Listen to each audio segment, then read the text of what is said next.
And welcome to a very special conversation with Dario Russo and David Ashby, the creators of Danger 5, the TV series, and also the podcast Danger 5 Stereo Adventures. With myself, Aaron McCann, I'm the West Australian Chair of the Australian Writers Guild. First, we'd like to acknowledge the traditional owners of the country throughout Australia and recognise their continuing connection to land, waters and culture, and we pay our respects to their elders past, present and emerging. I'd like to welcome all AWG members and non-members for joining us today. And we'd also like to extend our thanks to Screen Australia for making this webinar possible. A little bit of housekeeping for everyone out there. The chat function, which is down below, won't be monitored, but you can place all of your questions into the Q&A tab, and we'll be attempting to address these throughout our talk. This talk will also be recorded, and it'll make its way onto the Writers Guild YouTube page, possibly in a week or so, but we'll see how that goes.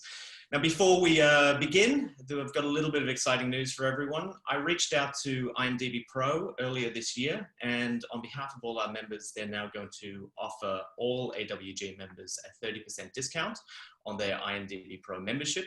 And the details on how this will work exactly will be sent out to the Guild tomorrow, so keep an eye on your emails. Next month, Jed Sherman-Jones from IMDb will be running a webinar with AWG members on how writers can best use IMDb Pro effectively, and more details about that webinar will be announced later on this month.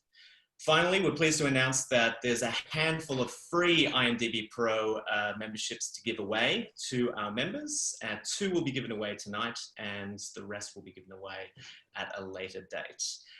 So if you would like, you can email your answers to the following question to admin@awg.com.au. So the question is, which late 80s US film starring Hugh Keays-Byrne and a young Vincent D'Onofrio was shot in South Australia?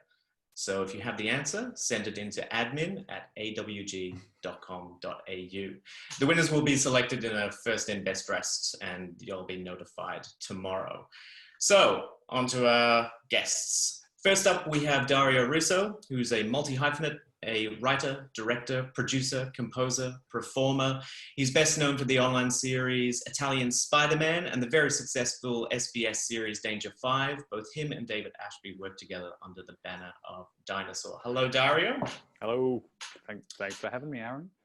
No worries. And also joining us is David Ashby. David is a writer, actor, director, animator, and illustrator. His credits include Italian Spider-Man, Danger 5, the sci-fi series Hunters, and together with Dario, they've just recently done a spot for the ABC comedy series At Home Alone Together. Hello, David.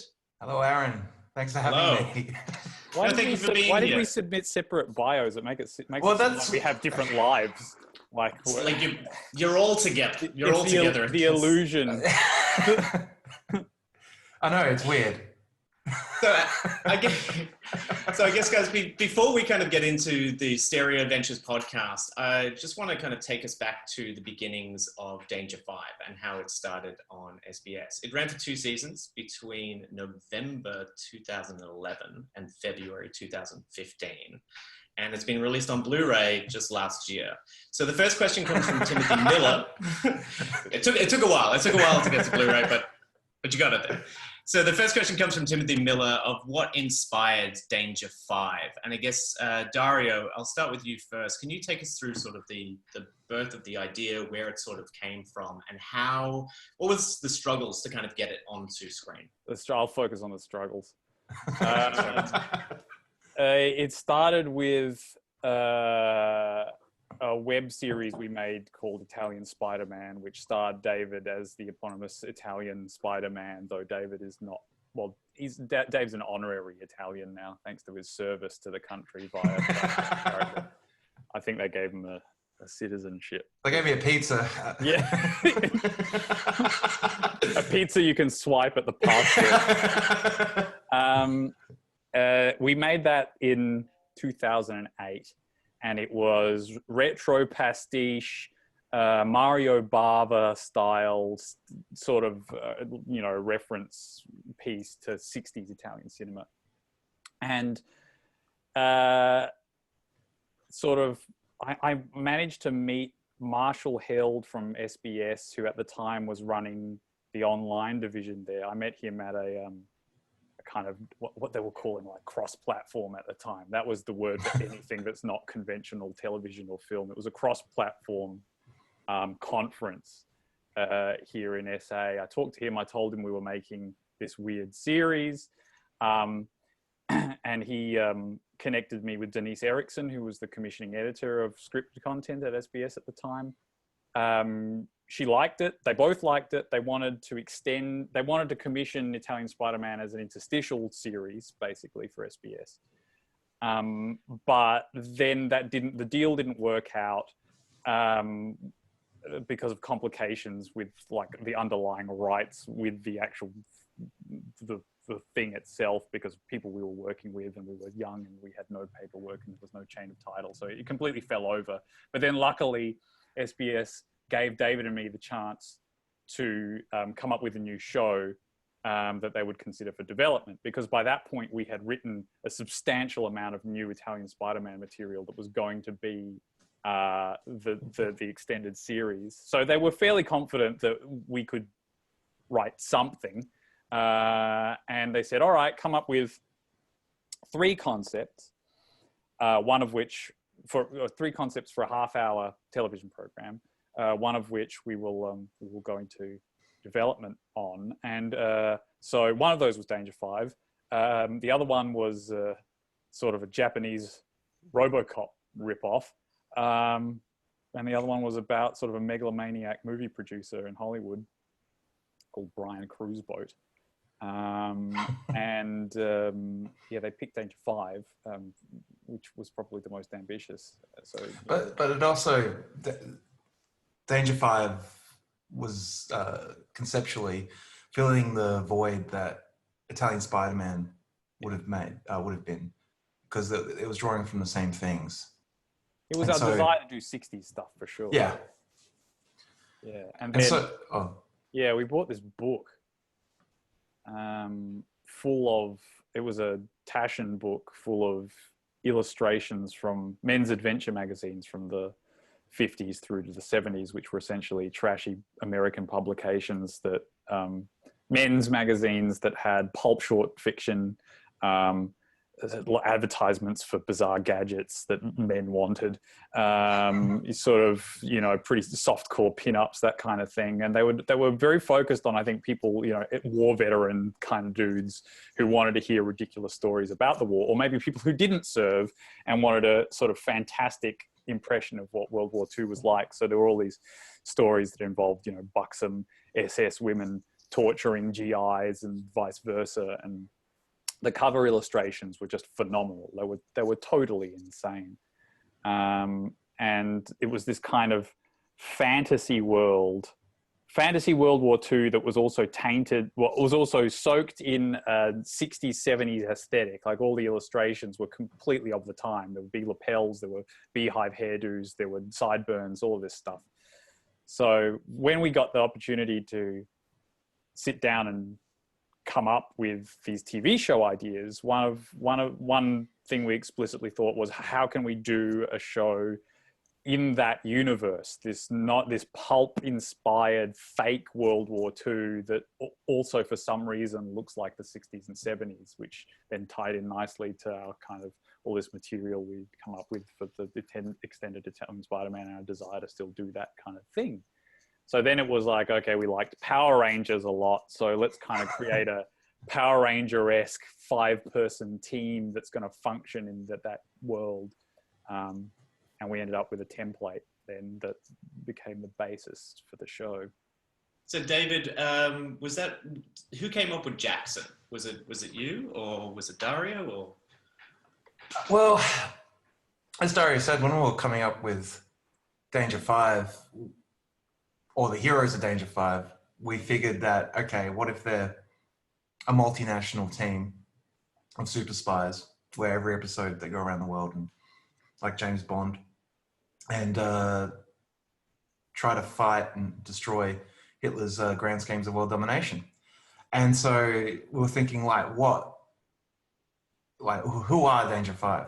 And so we well, one has to be American, one has to be British, One should be Australian because we think that's hilarious. One should definitely be Russian, and one should be like miscellaneous European, like the sidekick in every James Bond movie.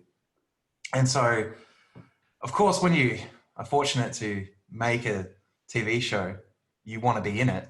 And so I figured, which one could I work? And so, yeah, I got to play Jackson, who. The other thing as well is each member of Danger Five is a blatant stereotype. And so Jackson is the macho, gun-ho American Clint Eastwood without trying to be Clint Eastwood sort of stereotype. And so we thought that was interesting as well because, I don't know, speaking specifically with Jackson and his accent, a lot of American heroes or anti-heroes of the time period didn't really sound American in a weird way. Like if you look at Clint Eastwood and listen to his accent, it actually doesn't sound American. It sounds weird. Same with in the 60s, they had that weird sort of American Englishy transatlantic accent sort of going. Yeah, it's not like a Marvel where it's like, you know, Robert Downey Jr. clearly sounds like, you know, an American dude. But certainly back then that was something that was interesting. But you know, from that, you know, like I'm just trying to think now about the other characters, because it was like my whole concern wasn't about just me. You know, it wasn't David Five. It's just like how does the dynamic work between the five? I mean, that was the biggest thing we're trying to. They were all based on 1960s stereotypical characters of that action adventure genre. So Pierre was definitely a clone of many characters that appeared, because Sean Connery Bond movies really informed the kind of platform that we were working in terms of the style of characters and the way they were represented and the way Exotica was represented in the 60s, which was in a very cliched, stereotypical way that had nothing to do with reality. So there's a character from Russia with Love called Karim Bey, who became the template for Pierre because he was kind of from everywhere and nowhere. And he even says my friend all the time, which is why Pierre says my friend all the time. Claire was kind of the Avengers. Icy blonde, wasn't it? Yeah, one of the main references was, oh my God, now I've blanked on her name, the actress who played in the original Avengers series. Not Ingrid Pitt. No, not Ingrid Pitt. That's what I was thinking of as well. Anyway, Diana Rigg. Diana Rigg. She was the kind of that sort of stiff upper lip, sort of no nonsense British character who was very proficient and got to be the straight character around all the goofy males. Tucker was intentionally this ambiguous. He's supposed to be Australian, but like David was saying before, it's like an accent that's not Australian. It's that mid-Atlantic, because in The Great Escape, The Great Escape, Donald Pleasance's character is supposed to be Australian, and it makes absolutely no sense. It makes no sense. It makes no sense whatsoever. There's nothing Australian about him, which then ironically in Wake in Fright, he also plays this insane Australian character. And he's got a really good Australian accent. Yeah, he's good in that one. It wasn't in The Great Escape. He was just essentially a Brit. And then Jackson, is an amalgam of all of those kind of Charlton Heston, Clint Eastwood, Charles Bronson, all of these American action heroes who didn't say much at all. And they just kind of grunt, they grunt. And the other thing is they're all in their like mid to late 40s. Yeah. And I'm 23. Everybody, that's the other weird thing about the show is why is everybody so young? It doesn't make any sense at all. Well, you guys definitely started that show when you were in your early 20s. And, I mean, the Diamond Girls was what the first piece was originally a web series, right? It was broken up. It looked like that in the end. But essentially the Diamond Girls we did after everything. We wrote it after we had written the 6 episodes of the first season because marketing at the time thought, hey, we need we'll make a web component that acts as the kind of marketing ramp up into the TV show to try and capitalize on the Italian Spider-Man fan base and whatever. This was like, Web 2.0 was brand new. Nobody knew what YouTube was. It was all the Wild West of trying to figure out how to connect views on the internet to television, which now we know there is no parity between the two. So it was a marketing campaign basically, and we wrote it after the fact. So it was a prequel that we reverse engineered, and was written very explicitly for that broken 5-minute format once we had written 6 episodes of half hour. And then we shot it with the rest of the TV show. So it was also you couldn't afford to do a web series like that ordinarily because we just rolled it into the rest of the TV production model. And that's confused a lot of people as well. We've had calls with, YouTube creation management companies who've seen the Diamond Girls and they're like, wow. How do you do that? How did you get those production values? It's a TV show. It cost heaps of money. It cost tons of cash. And but yeah, we were really young. We wrote it when we were 22, and we were in production by the time we were 23. And it was just happy because it was all Italian Spider-Man onward was just a continuity. And then into season 2. So we're too young. We shouldn't have been given that much money. No, but it's at the same time retrospectively. I mean, yes, we're totally young and green, but we were lucky enough to be hooked up with great producers at SBS, Vincent Beasley being one, Blake Katerina Denave, who believed in us.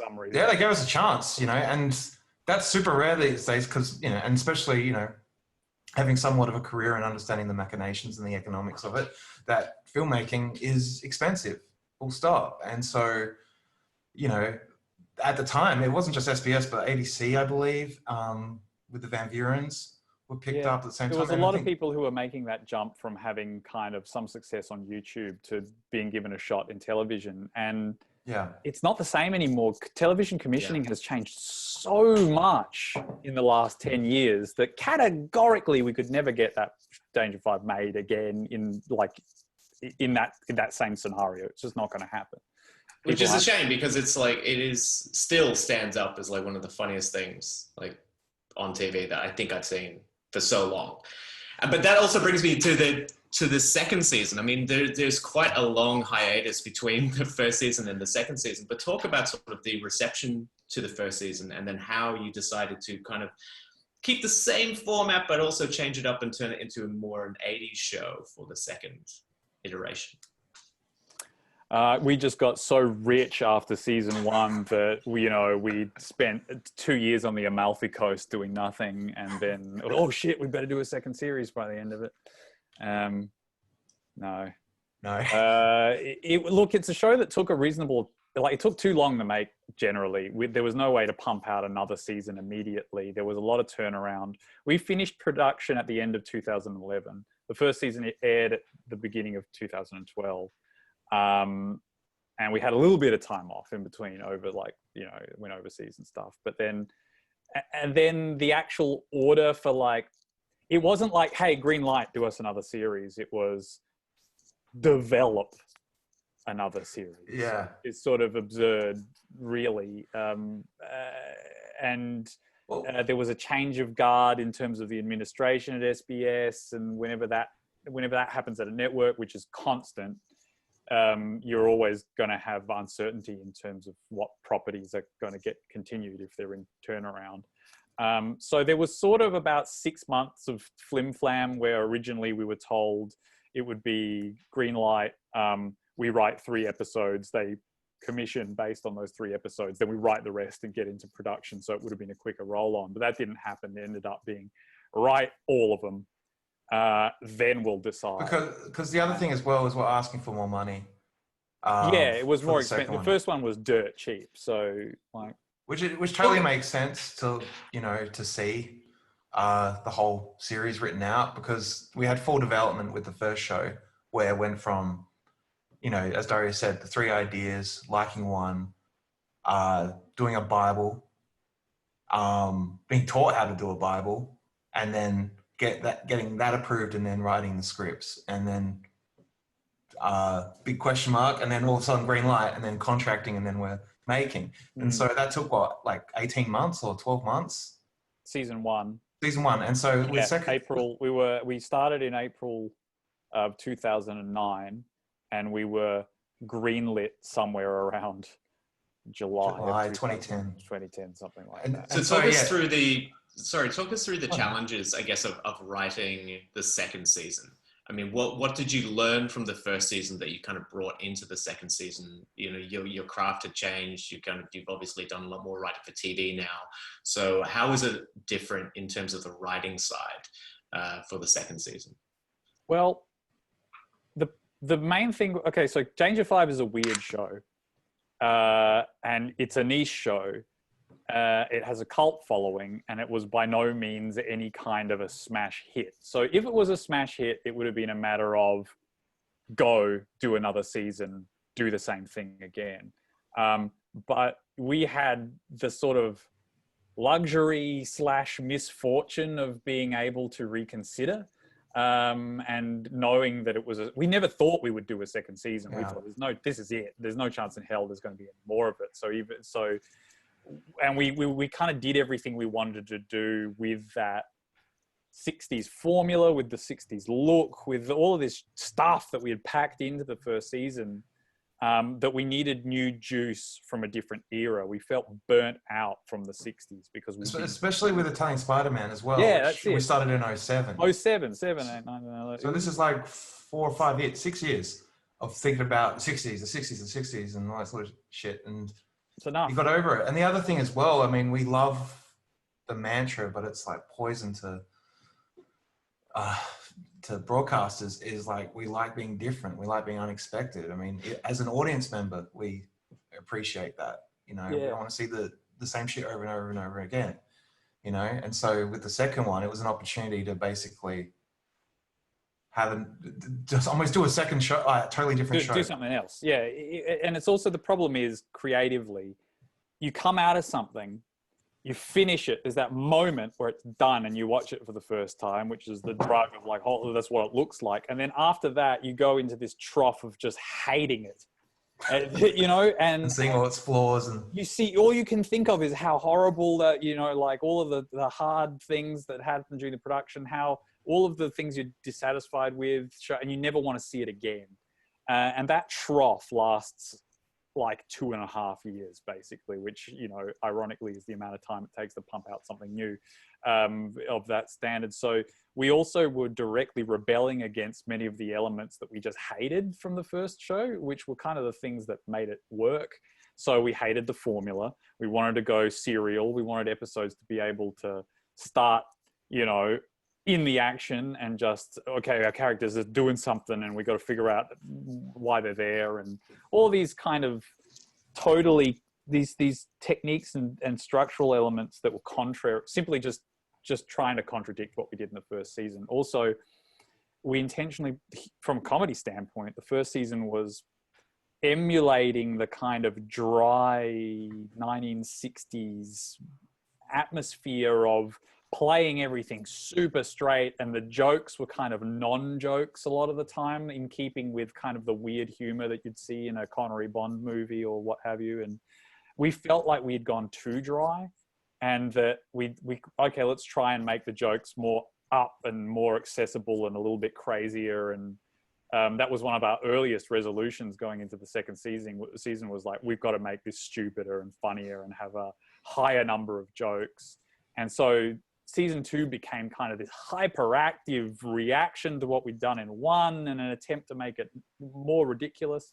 Some people, and it's interesting because some fans like one season, some fans like the other season, some like both, some hate one and love the other, you know. So it was a real experiment, and it's a miracle that we managed to get it made and, you know, change it that much. It's kind of like, I guess Garth Marenghi's Dark Place is one of the closest comparisons to something that exists in this vein. And you said, I mean, they didn't do a second season. They ended up doing Man to Man with Dean Lerner, which is like a recycling of many of the components of the original show, making a whole new thing. So I don't think it's an uncommon reaction to sort of want to get the hell away from the last thing that you made really violently and do something different. But Well, I've got a question here from someone. So this is from Nathan Obach. What do you guys think characterizes Australian humor?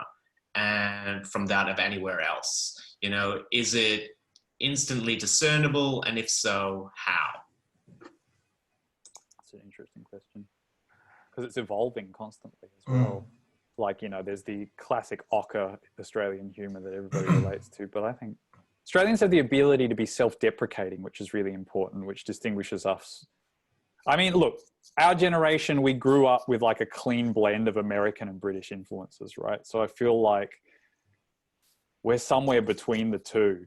You know, most people our age know all the Simpsons episodes off by heart, and that's not gonna make it only up to season 9. Yeah, only the good ones, and that's going to make an impact. So we've adopted a lot of those components, but then again, there's a lot of British sensibilities that slip in too. So I don't know. I think it's an amalgam.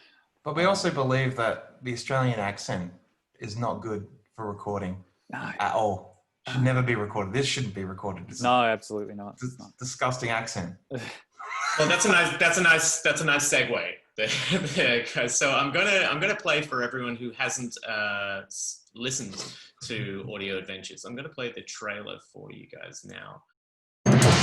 Danger 5 Stereo Adventures, an Audible original podcast. The super team that killed Hitler is back in action. Claire, the brains from Britain. At Her Majesty's service. Tucker, the Australian. Present. Ilsa, the Russian femme fatale. Что за черт? Jackson, the American muscle. I think it's some kind of recap. And Pierre, who doesn't know where he's from because he never knew his parents. Thanks for bringing it up, my friend. Danger 5 come up against evil villains with dastardly schemes in 8 new missions only on Audible. Let's talk about the podcast series. You know, it was quite a while from the end of the second season into doing the podcast and the audio adventures. For me, it sounded almost as if the series fits in between season 1 and season 2. But I did know that you guys mentioned season 2 is like it's an alternate reality. So, or at least you said in the commentary it was an alternate reality. So. Yeah, I want to just touch on how you guys decided to jump into doing a podcast, and what was the difficulties there for you? Well, first of all, the phone rang, and when the phone rings, that helps. Wait a minute. Yes. A job. A job. Oh, I like that. I like working.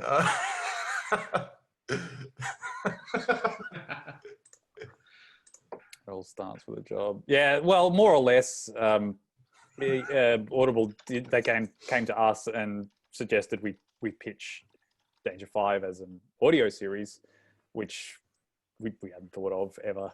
But when we thought about it, it kind of started to make sense pretty quickly, and it didn't take us very long to come up with. We had talked about what the hell we would do with Danger 5 if we were going to do anything else, and the best idea we could think of was it'd have to be animated because it's too expensive to make live action, and we've gone so far down the rabbit hole now with season 2 that essentially we've gotten into this alternate dimension territory. So we thought if we ever did anything else, it would be still the format from the first season, very formulaic, this sort of distinct look we had with the uniforms and all the rest felt like, okay, that would work out. And then we looked at that closely and we thought, okay, well, we've kind of got an infinite amount of space between season 1 and season 2 where there are missions. And also, like, getting rid of the Nazis is always a good thing because, I mean, you can't make Hitler action figures. Well, you can. Well, you've got very limited. Well, yeah, in the real world, like, got a pretty limited marketplace. Yeah, and that's not a bit. Like, we spent like 18 months trying to license Danger 5 to various things, and that's what it. Yeah, it's like, well, there's Nazis in this show, so. Which is fair enough. So anyway, we thought, let's clear the canvas. Let's just, like, Danger 5 are a team. We understand how the characters work. We understand the engine to the comedy. Let's create a sandbox where they can sort of do anything. And we're also not, as fun as it was to make all these historical references and do all the World War II stuff, it's freer if we can just have them go anywhere, do anything for any reason. And we eventually settled on the idea of it's kind of this Scooby-Doo like universe where there's this cabal of bad guys, they're doing bad stuff, there's monsters, there's Dracula, there's sort of all these generic public domain villains, and Danger 5 have to foil their plans using intentionally the same formula story engine from season 1, because we felt like, okay, that's a mechanism we can lean on to then be as absurd as we want with the content within it. We immediately knew we needed to have a narrator, because it's like, okay, Danger 5 is an extraordinarily visual show. We need to communicate those visual elements somehow, and then by bookending scenes with kind of a description of this stupid shit. And then occasionally when it gets particularly involved, the narrator comes back in. So we knew that from the beginning. I wanted to actually touch upon that, because yeah, it is such a visual show, and obviously you have to transport a lot of your jokes now into an audio format. So I mean, it would have been the first time I take it you guys have written for audio. So what was the big challenge sort of there for you? To make sure that it makes sense, that you're following the story.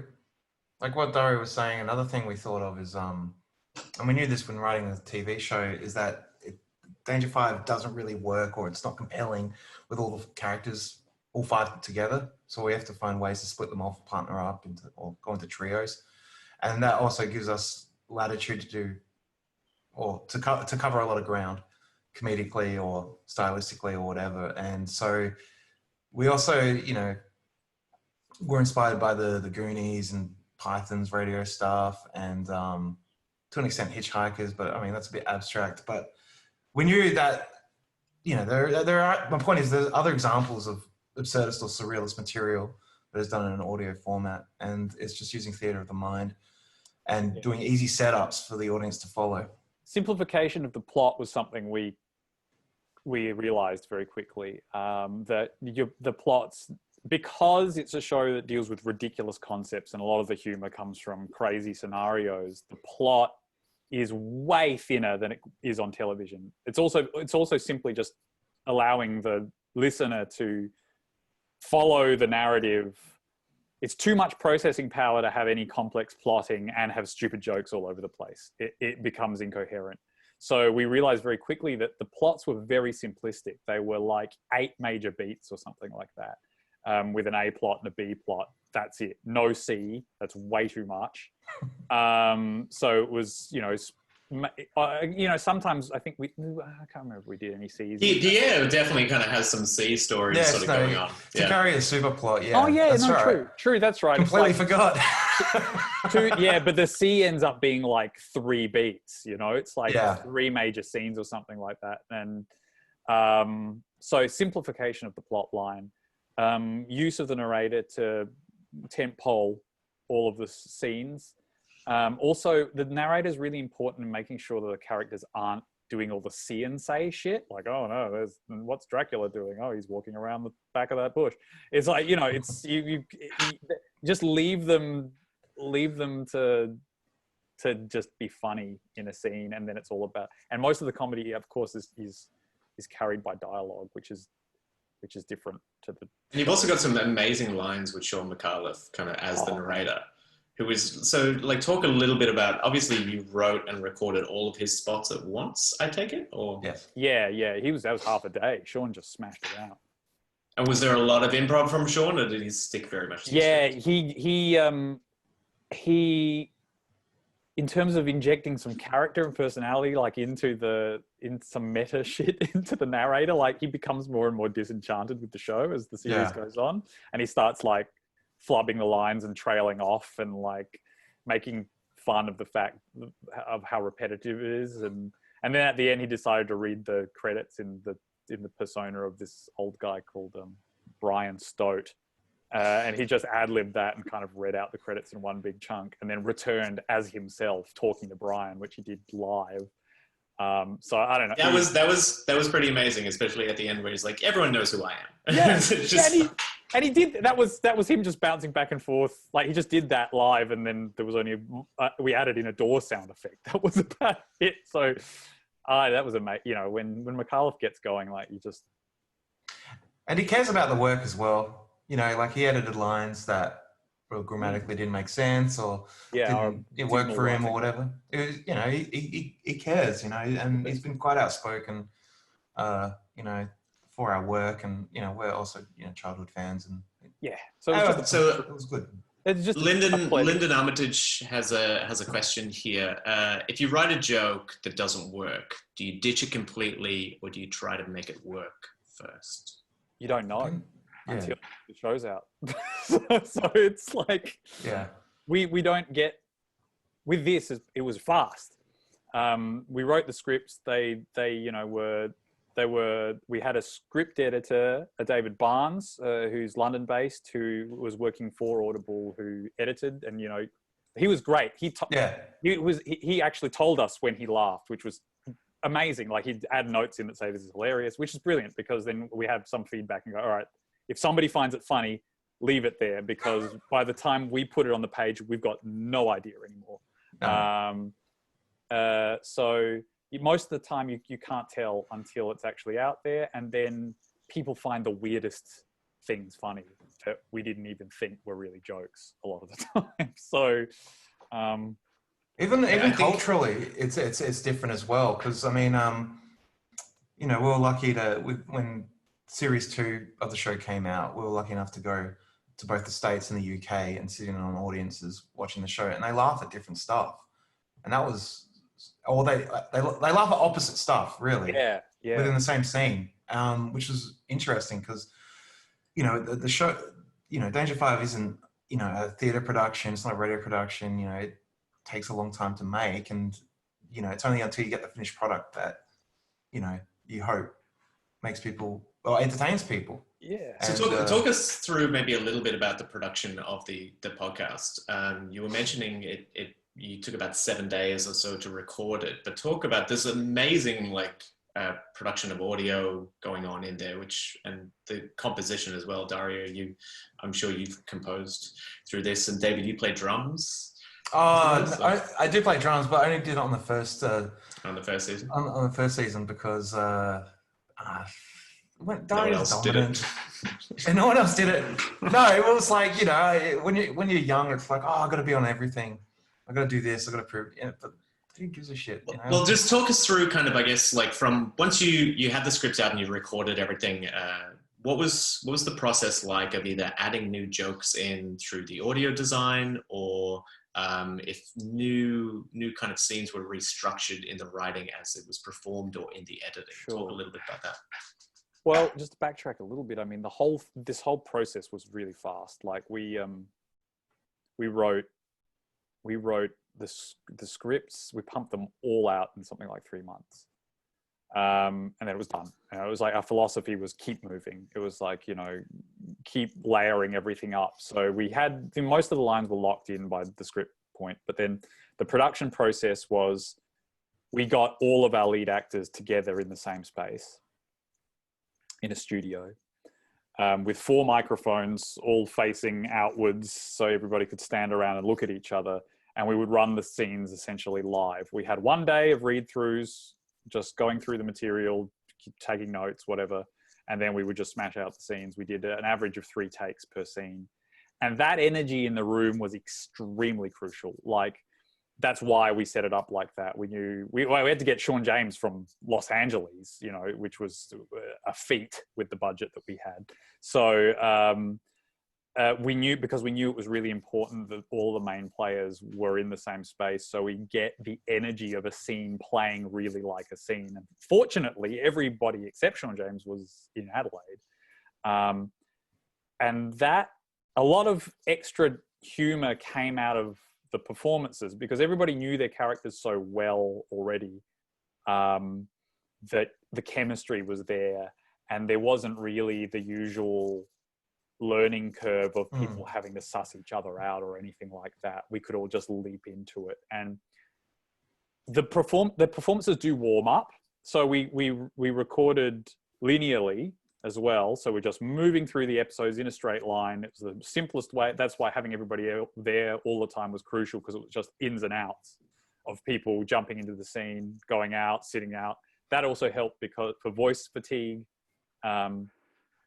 people resting off for, you know, between scenes was very important. Otherwise, if we'd done scenes back to back, your voice would be thrashed by the end of the day. But little jokes ended up getting injected all around the place. I had no idea how I was going to voice any of the characters that I was doing, so I had to figure them out on the day based on the energy of whatever was happening and what other people were doing. And then once the performances were locked, I edited everything together, like the takes together, which was very much, like an extreme version of the picture editing process.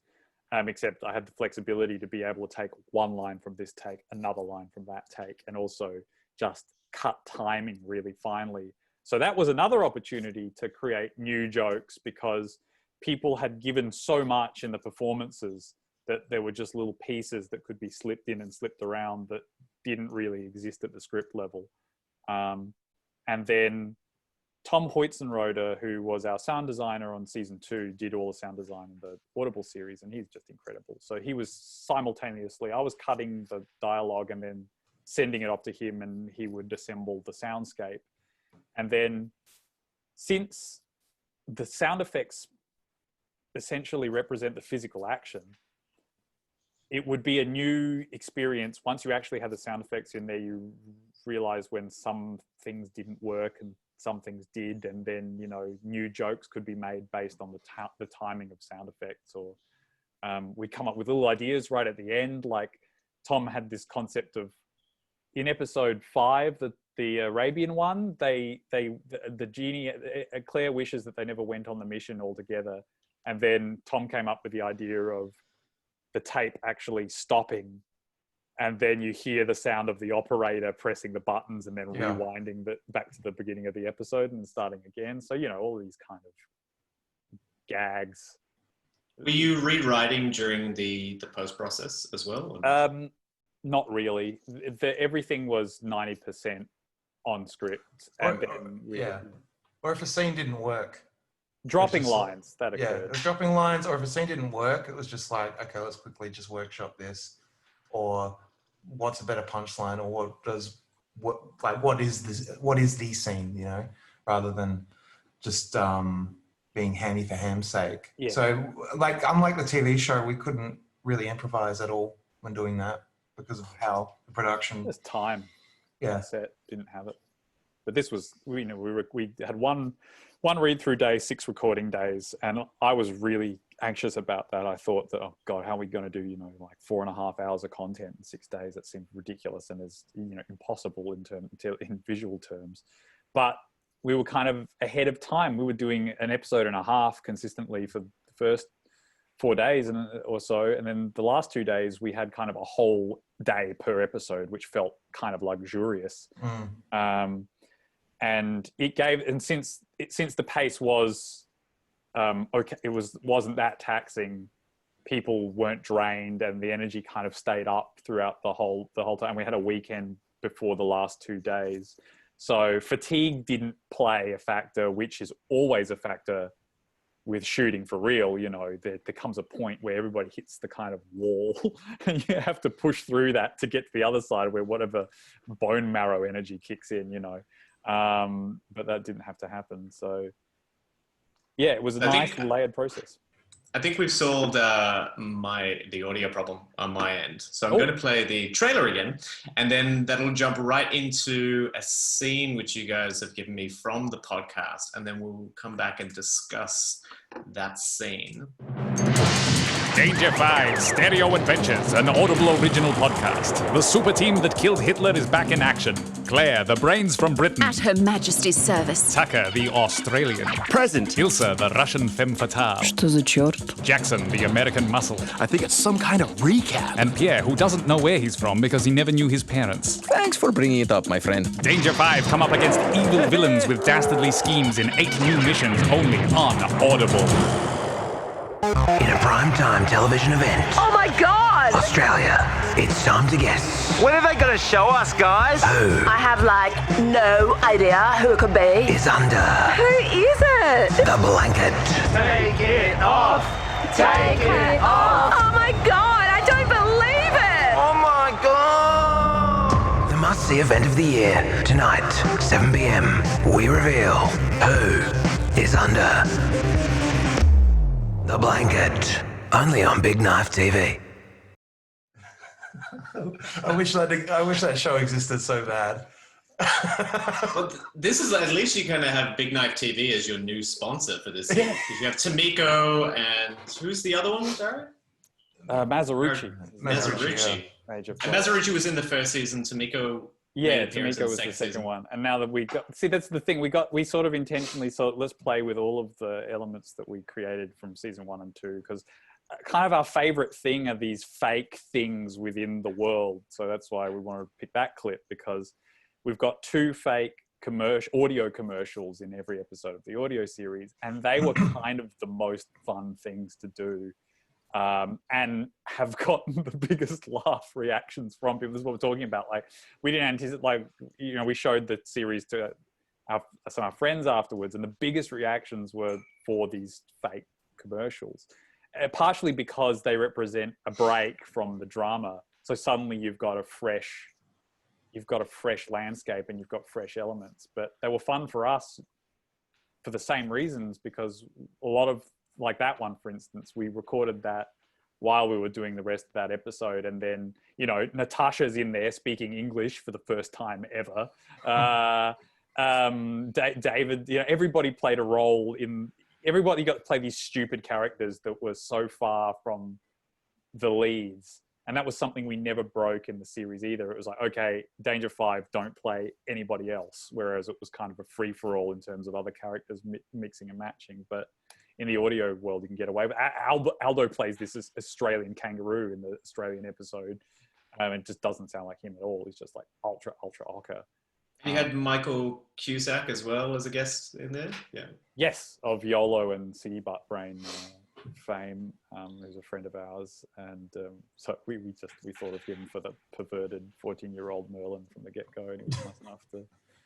So talk a little bit about, I guess, the writing of those ads. Like, what sort of process did that go through? Were they the kind of biggest challenge when you were writing it to begin with, or?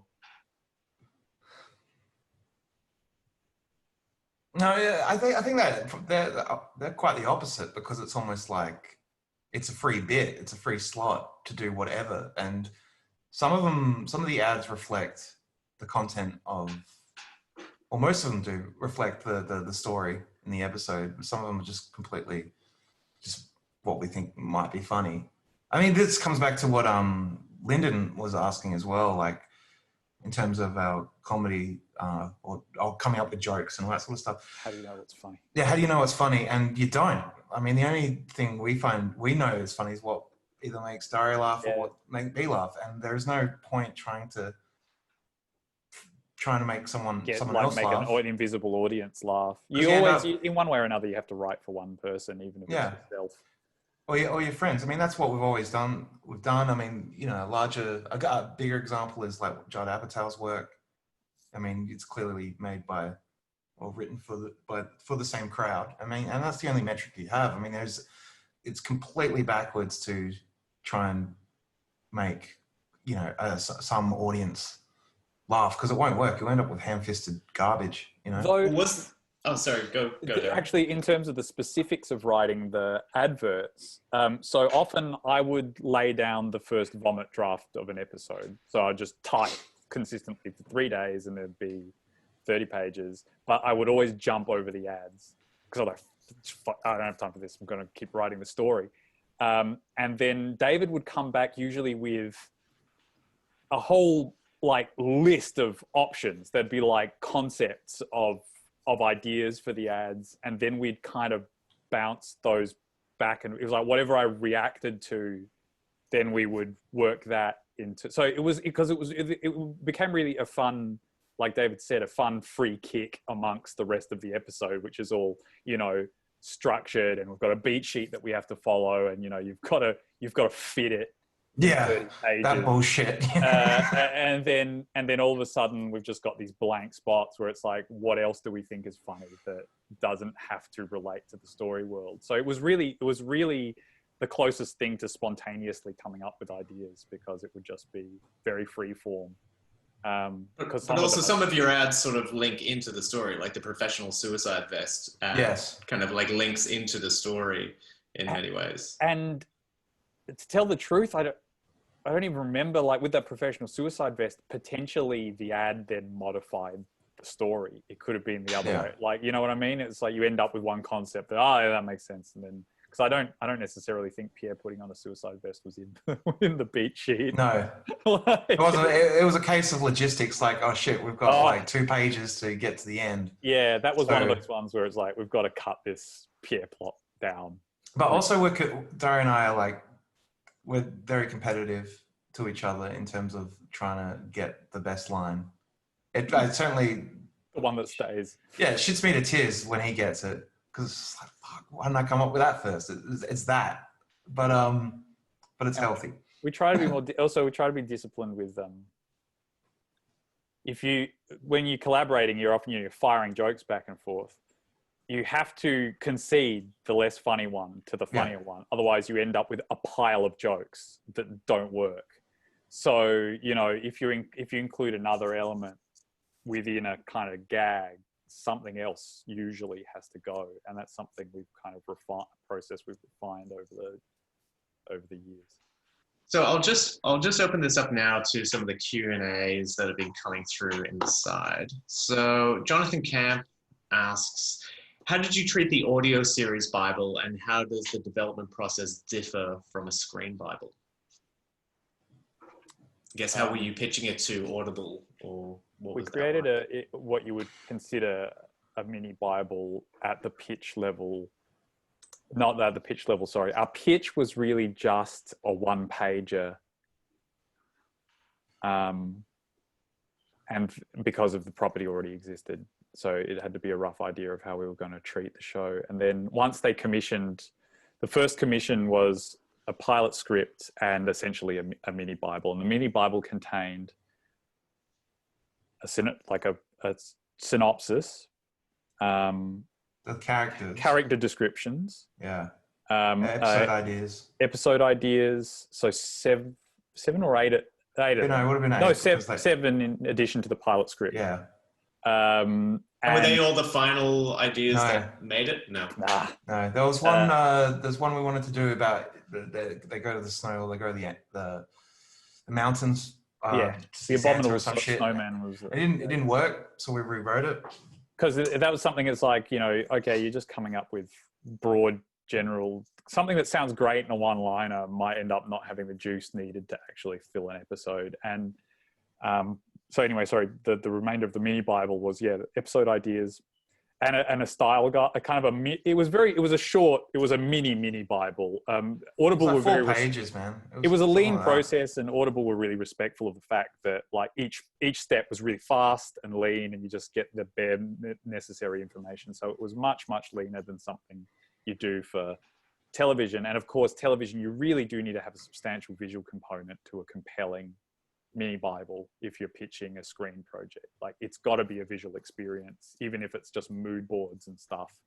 And of course, there was none of that for this. It was like making references to audio shows. So there was, a few paragraphs talking about Hitchhiker's Guide to the Galaxy and the Goon Show and the Monty Python records, and talking about production elements and how we would use audio production elements from the first season to carry over, and a narrator, the role of the narrator. Music was one, I remember. That kind of stuff. Yeah. Music, the works. So libraries for sound effects.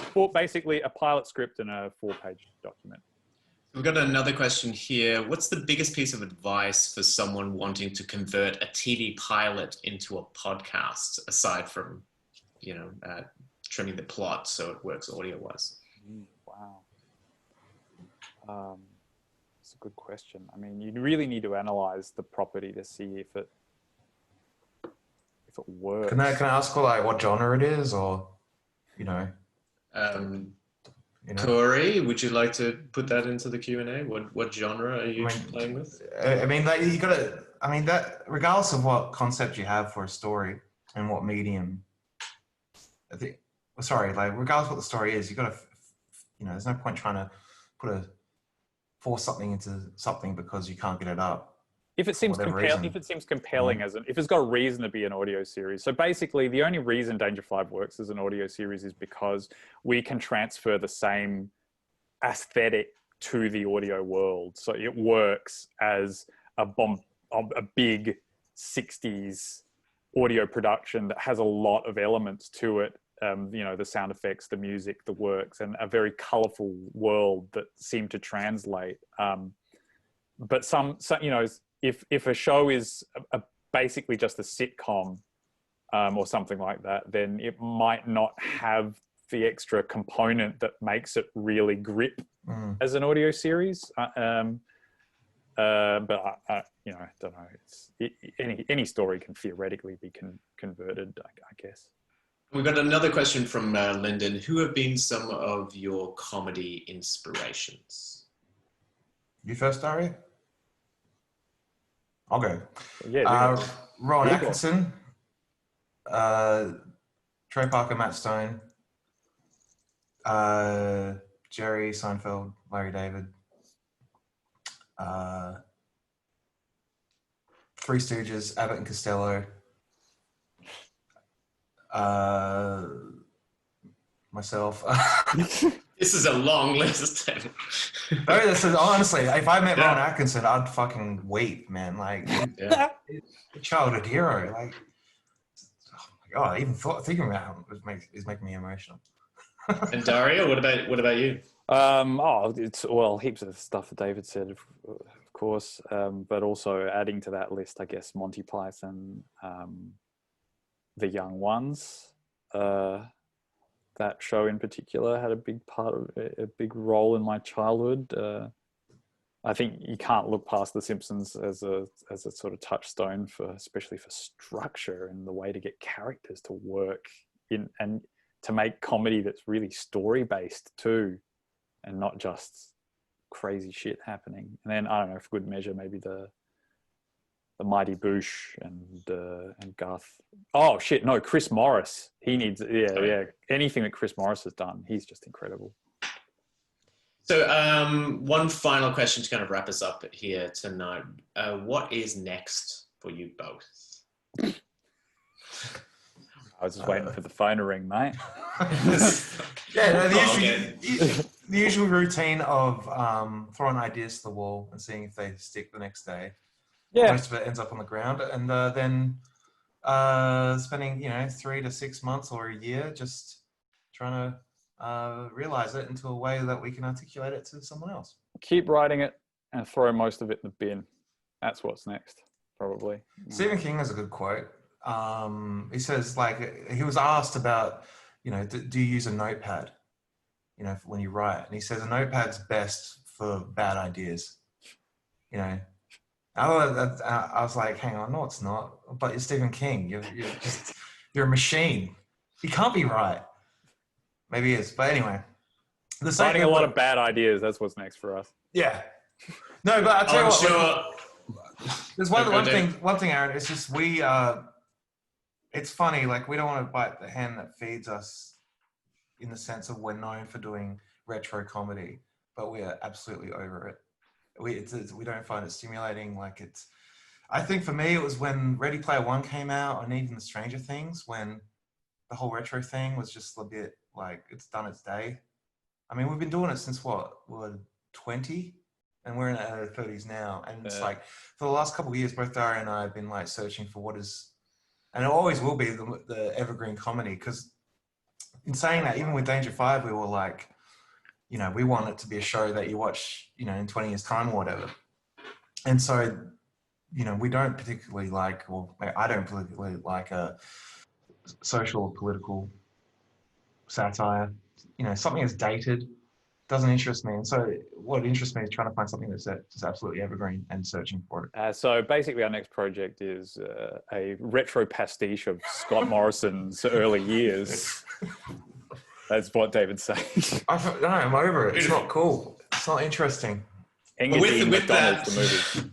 With that, I'd just like to thank Dario Russo and David Ashby for joining us here for a conversation about Danger 5 Stereo Adventures. You can get Danger 5 on Audible right now. You can also get the Danger 5 Season 1 and Season 2 on Blu-ray, wherever Blu-rays are sold, if they're sold anywhere. And thank you again to everyone joining us tonight. Again, just a quick recap. If you weren't here when you joined us, there is a 30% IMDb Pro discount coming away to all members, and we will be emailing everyone about that very soon.